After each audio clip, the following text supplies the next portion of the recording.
Sekarang kita waktunya untuk sharing session. Izin saya akan berdiri agar saya bisa menguasai medan dari para peserta. Karena saya penganut ajaran yang Surya Mentara. Negara proklamasi 17 Agustus 45, kita sama-sama tahu itu bukanlah sebuah tujuan, tapi hanya pada batasan jembatan untuk mencapai cita-cita proklamasi itu sendiri, yaitu menciptakan masyarakat adil dan makmur. Dari situ Bapak bangsa kita menggali apa yang bisa dijadikan dasar filosofis Grundslag Wes Tancung dalam rangka mencapai cita-cita proklamasi menciptakan masyarakat adil dan makmur. Pada tataran aplikasi seperti apa yang diharap pendiri bangsa ini? Jauh. Mungkin saya bisa katakan soal substansi. Jadi inilah yang memprihatinkan. Yang saya mau katakan, pertanyakan ini pada Profesor Haryono, Profesor Sumarji, Dr. Sugeng Susilo, apa sih? Mengingat, menimbang, melihat ada pergeseran budaya jauh dari apa yang dinamakan Pancasila secara substansi itu sendiri. Nah, perilaku bangsa ini cenderung pada oportunistik, pragmatis, bahkan masih agresif. Pergeseran budaya ini apa? Jadi kerja orang urip, ning urip nggih kerja. Mangan tuh orang urip, ning urip nggih mangan. Ya cilokane sing tak pangan sapa? Ini berbahaya sekali. Apakah tidak ada goodwill, political will dari pemangku otoritas ini untuk membuat satu konsepsi tentang pelaksanaan Pancasila ini sebagai dasar, sebagai filosofi Grundslag, sebagai Wes Tancung bangsa yang bisa menjadi polisi moral terhadap perilaku kebangsaan. Terima kasih. Tiga Orde Baru, pendobrak penentang Orde Baru, sempat duduk sebagai PNS hanya 2 tahun. Lebih mempertaruhkan Pancasilanya dan Marxismenya daripada duduk sebagai PNS. Bapak-bapak, baik Prof. Sugeng, Prof. Sumarji maupun Prof. Haryono sebagai bapak saya sendiri sering ngobrol-ngobrol. Kita sangat tertarik bahas masalah Pancasila. Karena menurut hemat saya bahwa Pancasila itu kalau lahirnya ditetapkan 1 Juni berdasarkan Kepres 2004 nomor 24 tahun 2016. Ini kok kelihatannya penuh nuansa muatan politik dan hukum. Kalau kita kaji lebih jauh, saya sebetulnya dalam menggugat lahirnya Pancasila 1 Juni, dasar hukumnya cukup kuat bagi saya. Berani mengungkapkan ini. Karena apa? Di dalam di dalam pengesahan Undang-Undang Dasar 1945 18 Agustus itu adalah kesepakatan luhur yang sudah final, modus vivendi, ya. Nah terus sekarang diubah dengan sebuah kepres. Dasar hukumnya kepres ini apa sudah kuat sebagai cantolan hukum di dalam tata negara? Ini nanti Prof. Haryono bisa menjelaskan. Karena kalau dasar hukumnya hanya pasal 4 Undang-Undang Dasar 1945, maaf ya, saya tidak menggurui. Ini sangat lemah. Kalau nanti presidennya ganti, mungkin mengeluarkan kepres lagi. alangkah baiknya seperti undang-undang itu dilahirkan bersama DPR, atau mungkin ini ditetapkan oleh sebuah ketetapan MPR. Ini logikanya gitu. Karena kepres itu sebetulnya lemah. Kalau cantolannya wewenangnya hanya presiden itu sebagai penyelenggara pemerintahan, untuk membuat kepres tentang lahirnya Pancasila yang sudah final 18 Agustus, kesepakatan luhur bangsa kita, ini sangat rawan. Lebih-lebih kalau dikatakan Pancasila 1 Juni, padahal pidatonya Bung Karno 1 Juni 1945 di hadapan Cisobico Sakai atau BPUPKI, itu ketuhanan Yang Maha Esa ada di bawah, Mas. Kemudian pada 1 Juni itu juga dibentuklah Panitia 9. Panitia 9 ini merumuskan dasar negara yang mana ketuhanannya itu masih belum lengkap. Dan pada 18 Agustus disahkan dihilangkan 7 kata sehingga menjadi ketuhanan Yang Maha Esa. Nah, itu. Jadi mohon nanti diperjelas bagaimana kesepakatan leluhur yang sudah final kok kemudian dirombak dengan kepres. Nanti presidennya ganti lagi, muncul kepres baru lagi. Terus anak bangsa kita dibawa kemana oleh sejarah ini? Bukan apa. Ini adalah kepentingan politik hukum sebetulnya kalau kita sadar. Demikian akhir utama. Assalamualaikum warahmatullahi wabarakatuh. Jadi kebutuhan manusia adalah hidup berkumpul, namanya ada yang muncul namanya gotong royong, kolaborasi, terus namanya hidup berkemanusiaan, empati, juga namanya hidup bersosialisasi. Ya, pertanyaannya sebetulnya dasar manusia adalah ada 3 yang paling penting: humanity, persatuan, dan keadilan. Yang semuanya ada dasar di 3 itu. Yang lain-lain sebetulnya nggak begitu penting, makanya ketuhanan Yang Maha Esa itu di dasar juga nggak apa-apa lah, Silatul Iman atau kerakyatan itu kan demokrasi. Sebenarnya demokrasi itu juga nggak penting juga. Yang penting hanya 3 itu. Makanya itu gotong royong, kolaboratif. Itulah yang menjadi relevansi manusia.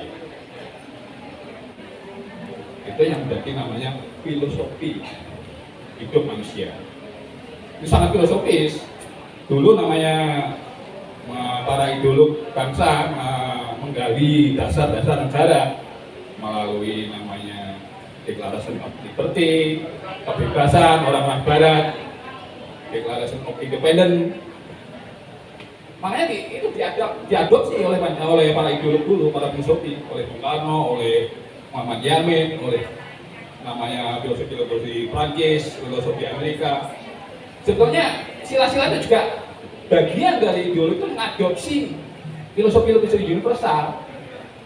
Jadi tidak semata-mata menggali melalui meditasinya Bung Karno, ya boleh juga. Sebetulnya yang dari dasar adalah kebutuhan secara universal manusia, itu aja. Mungkin Pak Haryono ini mungkin agak filosofis juga ya. Mau terima kasih ya. Iya, siap. Terima kasih Pak Yoko. Baik Bapak Ibu yang kami hormati, 1 termin ya. Tapi setelah ini masih ada yang bertanya nggih? Kalau masih ada kan saya buka. Oh Bapak 1 ya, 1 lagi setelah ini. Oh 2, baik. Setelah ini 2. Mohon izin akan saya sampaikan dulu. Kepada para narasumber, ada 3 tanggapan tadi, juga ada yang melanjutkan dengan pertanyaan. Yang pertama dari Pak Suryawan Taram bahwa tujuan proklamasi itu adalah menciptakan masyarakat adil dan juga makmur. Mengingat ada pergeseran budaya dan juga adaptasi dari Pancasila. Bagaimana tanggapan para narasumber kita hari ini tentang konsep apa yang harus kita pahami agar moral bisa terjaga? Yang kedua dari Pak Subagio yang menyatakan tentang Kepres tahun nomor 24 tahun 2024 yang notabene-nya dinilai bermuatan politik dan hukum. Bagaimanakah Kepres ini, apakah sudah dinilai kuat bila mana bisa menggeser dari kesepakatan leluhur yang sebelumnya? Dan yang terakhir dari Pak Yoko, tanggapan kepada para pakar hari ini dengan konsep bertahan hidup yang adaptif agar kita bisa lebih lama hidup dengan seluruh warga Kabupaten Nganjuk dan semuanya aja, jangan lupa subscribe, like, dan komen di channel YouTube Kok Danuji Nganjuk. Jangan lupa ya, pokoknya like, comment, subscribe. Prof. Haryono dipersilakan, Prof. Marji, Pak Sugeng dan juga Bapak Cuk disilakan untuk menanggapi dari mana yang akan ditanggapi terlebih dahulu. Izin Prof, disilakan. Terima kasih Mbak. Forum ini membawa saya ke sebuah medan yang sangat luas. Ya kan? Begini. Pertama, yang harus kita yakini adalah Pancasila itu akan membawa kita pada suatu masyarakat yang di situ tidak ada eksploitasi, karena kesejahteraan umum bagi seluruh rakyat Indonesia. Itu yang harus kita jadikan dasar bagaimana kita ke depannya. Satu filsafat ataupun juga pegangan seperti ini tidak berada pada alam yang steril. Pergolakan politik, ekonomi, dan kepentingan modal sangat besar, apalagi dalam globalisasi. Sementara kita bicara Indonesia, tapi duit itu tidak punya kewarganegaraan. $1 di Indonesia dipercayai, Anda bawa dolar ke Singapura dipercayai. Oleh karena itu meskipun namanya adalah nama dolar, tapi itu tidak berkewarganegaraan. Ini tantangan juga. Ini tantangan juga. Oleh karena itu yang diperlukan adalah ini biasa ya. Dalam situasi di mana kemudian ada generasi, biasanya generasi tua itu selalu khawatir akan apa yang akan diteruskan. Tapi kalau kita bicara sebuah proses regenerasi, maka di samping ada generasi yang mempelopori, juga harusnya ada generasi yang meneruskan. Seumur saya ini barangkali sudah waktunya lah untuk kemudian menyampaikan kepada generasi setelah saya 78 tahun, untuk meneruskan kepada generasi di bawahnya apa sih yang pernah kita cita-citakan. Oleh karena itu Pancasila sebagai sebuah rumusan, sebagai sebuah budaya yang digali oleh Bung Karno. Saya bilang tadi budaya itu ada yang intangible dan non-intangible. Candi-candi dan lain sebagainya peninggalan bisa hilang. Tapi yang intangible ini, kalau Anda katakan saja, bagaimana orang-orang Tionghoa di perantauan itu pun juga gak lupa pada tanahnya. Oleh karena itu, saya termasuk yang kurang setuju kalau kemudian orang kita cari makan di luar negeri dikatakan tidak nasionalis. Saya kurang setuju. Tunjukkanlah bahwa kita bisa prestasi juga di dalam dunia internasional. Itu yang bagaimana caranya?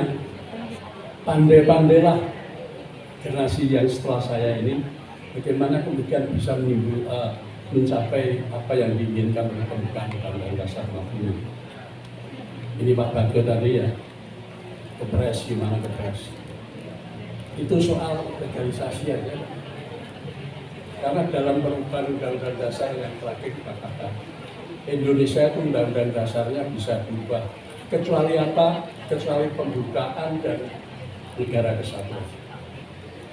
Jadi itu Undang-Undang Dasar yang bilang, Undang-Undang Dasar setelah berubah. Karena kebetulan saya dulu juga termasuk peramu dari budi-budi Undang-Undang Dasar yang ada sekarang.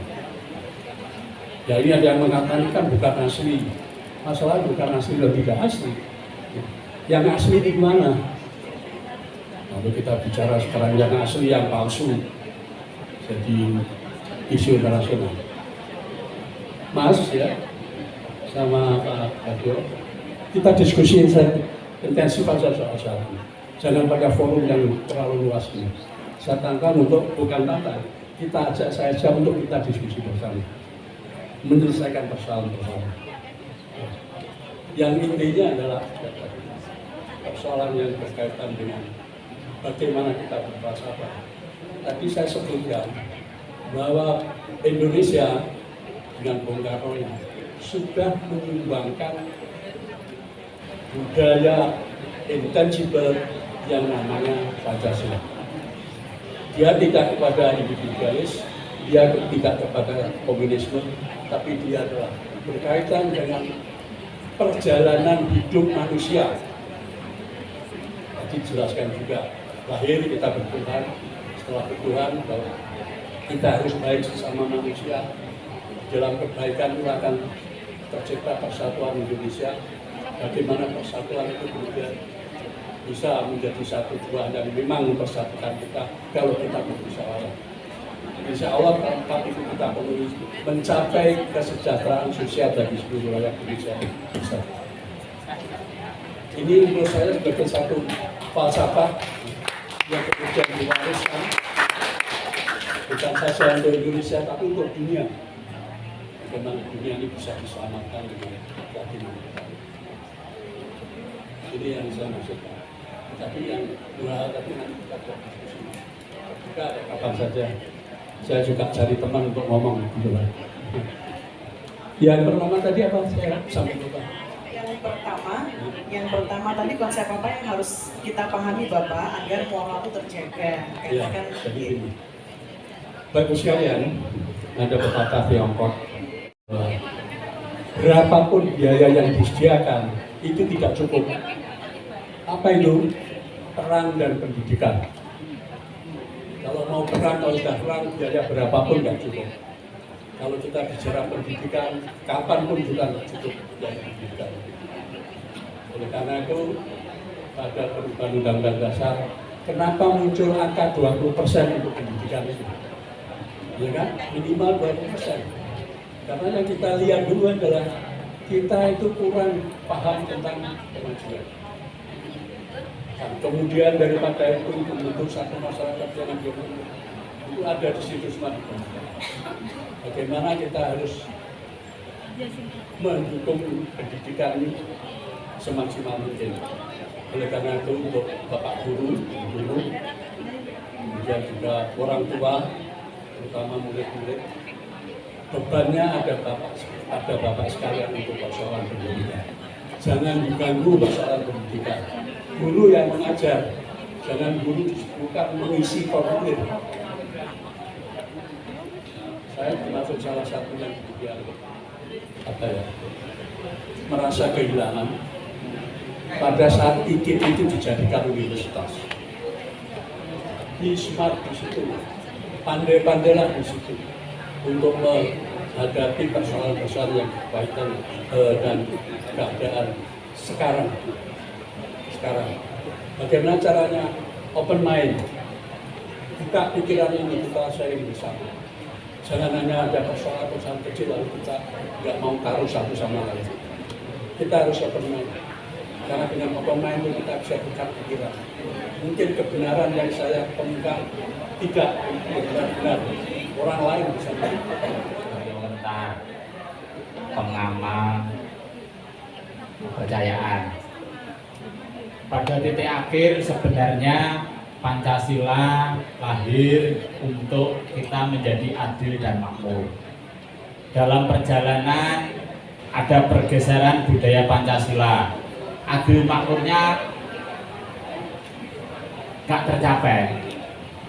Maka perlu goodwill dari pemerintah atau penguasa.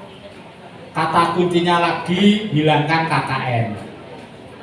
Pancasilanya bagus, perumusnya bagus. Waktu Orde Lama KKN juga bagus. Orde Baru KKN juga bagus. Orde Reformasi kita yang reformasi KKN-nya juga bagus. Nah, Nah, ini Pak Suryo bentar.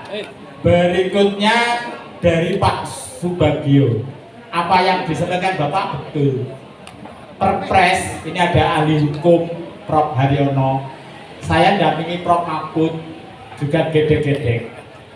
Jadi Pancasila lahir itu ya bareng dengan proklamasi, bahkan jauh sebelum proklamasi.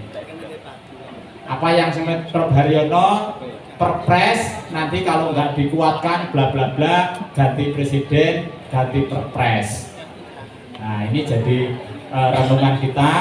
Dan yang terakhir, hidup, tujuan hidup, bagaimana kita bisa adaptif. Ini dari Pak Yoko. Sebuah cerita, hidup itu harus bermakna. Hidup lebih bermakna. Hidup lebih hidup. Hidup bisa untuk sesama. Sudah, itu tujuan hidup. Lantas kalau kita jalan-jalan lagi ke tetangga sebelah luar negeri, Indonesia itu raya. Apapun bisa dibuat, undang-undang dirubah juga bisa. Akhirnya yang membuat tujuan cita-cita Pancasila proklamasi itu kacau balau. Bapak Ibu dihadapkan kemarin, dah Mr. X gitu aja. Sampai lembaga tertinggi yang orang-orangnya sudah tidak memikirkan duniawi. Jadi Prof. Haryono pernah jadi menteri, pernah jadi ini selesai. Akhirnya ngomongnya di MK, ternyata MK itu juga bisa dibuat-buat. Prof. Mahfud gedek-gedek lagi. Sekarang berkembang lagi era tahun 60-an, politik ya politik, ilmu politik, hukum ya hukum. Sehingga tahun 90-an ada ilmu baru, politik hukum. Akhirnya sekarang kita ingat semua, yang kuat atau dominan politiknya atau hukumnya? Politik. Lantas berkembang tahun 2000-an ini ilmu baru lagi, politik birokrasi. Yang dominan birokrasinya atau politik? Birokrasi atau politiknya, maknai sendiri. Nanti tinggal bagaimana kita yang birokrasinya atau yang politiknya. Kita jalan-jalan lagi ke tetangga lagi. Indonesia itu surganya ketidakberaturan. Parkir pinggir jalan boleh. Malaysia, Singapura kalau nggak punya tempat parkir jangan beli mobil. Nggak boleh di pinggir jalan. Indonesia raya boleh. Kaki lima, wes pokoknya bebas sebebas-bebasnya Indonesia. Lantas ini sesuai pertanyaannya Mas Suryo Bentar, pemaknanya Pancasila sampai hari ini, sampai awal sampai hari ini itu seperti apa? Ya kita harus introspeksi lagi. Kita mulai dari diri kita, parkir mobil ya sebenarnya, ucapan, perilaku dan macam-macam. Termasuk kata kunci, menghilangkan KKN di muka bumi Indonesia itu sulit. Karena tujuan hidupnya tadi itu, kita itu mau belanja. Keinginan akhirnya memunculkan apa? Kebutuhan. Atau dibalik, butuh dulu baru ingin. Nah kalau kita selesai inginnya itu sampai jadi apa? Guru misalnya, ada keinginan jadi kepala sekolah, ada keinginan jadi pengawas, ada keinginan jadi bupati dan lain-lain. Sehingga kata kuncinya kembali ke diri kita, introspeksi lagi. Kalau tadi disampaikan Prof. Haryono, yang namanya perang itu orang entek duit gak bisa dihitung, termasuk pendidikan. Sehingga bagaimana kita bisa introspeksi, bagaimana menggali Pancasila ini dalam kehidupan sehari-hari. Sehingga apa yang kita diskusikan siang hari ini itu 1 minggu bertermin itu gak akan selesai. Tapi ini menarik, karena yang kita kupas ya diri kita juga, bukan orang lain, ya Indonesia, ya diri kita, profesi kita, bla bla bla bla tentang memaknai Pancasila. Terima kasih. Baik, terima kasih. Dan saya lebih tua dari Mataram. Musindo lebih tua dari Mataram, dan Blangkon lebih tua dari, Uden lebih tua dari Blangkon menurut saya. Karena Uden itu mudeng, kalau Blangkon itu bleng. Itu menurut saya loh. Makanya saya pakai Uden, saya pakai Blangkon. Dan ini kan trademarknya Pak Marhai. Nah, sekarang pertanyaannya tadi apa? Ayo. Konsep yang harus kita pahami adalah moral berjaga. Begini Bapak, tradisi masyarakat kita sejak zaman sebelum Mataram adalah paling hebat di dalam menghasilkan konsep. Nasihat, pitutur, wejangan, mulai zaman siapapun, prasasti-prasasti dari sempurna. Apa nasihat dari nenek moyang kita yang jelek? Tidak ada. Tetapi Pak Kucoroningrat dan Pak Muhtar Lubis pernah mengatakan bahwa bangsa kita ini mengatakan sesuatu, melakukan sesuatu yang lain, ya, dengan kata lain, munah. Itu yang dikatakan oleh Pak Muhtar Lubis, pemenang Ramon Maksasa, budayawan. Tetapi jika kita melihat sejarah, sebelum Mataram kita tahu Kadiri, zaman Erlangga adalah kejayaan Kediri. Tapi apa yang terjadi ketika itu dibelah? Bagaimana dengan konsep persatuan? Kan perang. Setelah Kediri lanjut ke Singosari. Apa yang terjadi di Singosari? Semua nasihat tutur di zaman itu luar biasa bagus. Apa yang terjadi? Ya, kita tahu sendiri. Setiap pergantian kekuasaan harus dengan darah dan air mata dan kematian. Singosari lanjut Majapahit, oke, sampai Hayam Wuruk. Tapi setelah Hayam Wuruk, antara Wikramawardhana dan Bre Wirabumi, kita tahu apa yang terjadi.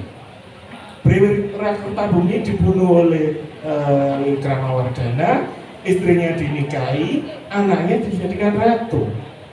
Jadi Suhita itu adalah penerusnya Wikramawardhana, tapi ayahnya dibunuh oleh Bapak Tiri yang mengangkat dia sebagai raja. Itu Majapahit. Apa yang terjadi? Pertumpahan darah setiap pergantian kekuasaan. Setelah Majapahit kita tahu Demak, Pajang, dan Mataram, Surya Mataram. Jadi menurut saya yang paling penting adalah mengimplementasikan konteks, nasihat, pitutur, konsep, semua kebaikan yang tertulis itu menjadi nyata dan tidak munafik seperti yang dikatakan oleh Pak Muhtar Lubis. Itu yang nomor satu. Yang kedua tentang 1 Juni, ya, bahwa itu ada muatan politis, yes. Konteksnya adalah 2016, merah, dan apa yang tidak politis. Kepres itu kan levelnya keberapa dalam urutan tata negara? Setelah undang-undang dasar, undang-undang, peraturan pemerintah, peraturan MPR, dan itu kan perpres ya. Tetapi itu secara hukum tertulis seperti itu di juri. Tetapi ketika dalam tataran fakta kita semua bahagia dengan merayakan 1 Juni sebagai hari kelahiran Pancasila, yang kita tafsirkan dan ditafsirkan pemerintah saat itu adalah penamaan itulah yang disebut dengan hari lahirnya. Itu ya, itulah realita. Jika nanti suatu hari nanti ada presiden yang mau mengganti perpres ya monggo. Kita kan tidak bisa mengubah jalannya sejarah nanti. Tapi itu tidak menutup kemungkinan. Tetapi itu kan kita lihat politiknya, siapa presidennya. Saya kira itu saya kembalikan moderator. Terima kasih Bapak Fajar ya, Pak Sugeng tadi.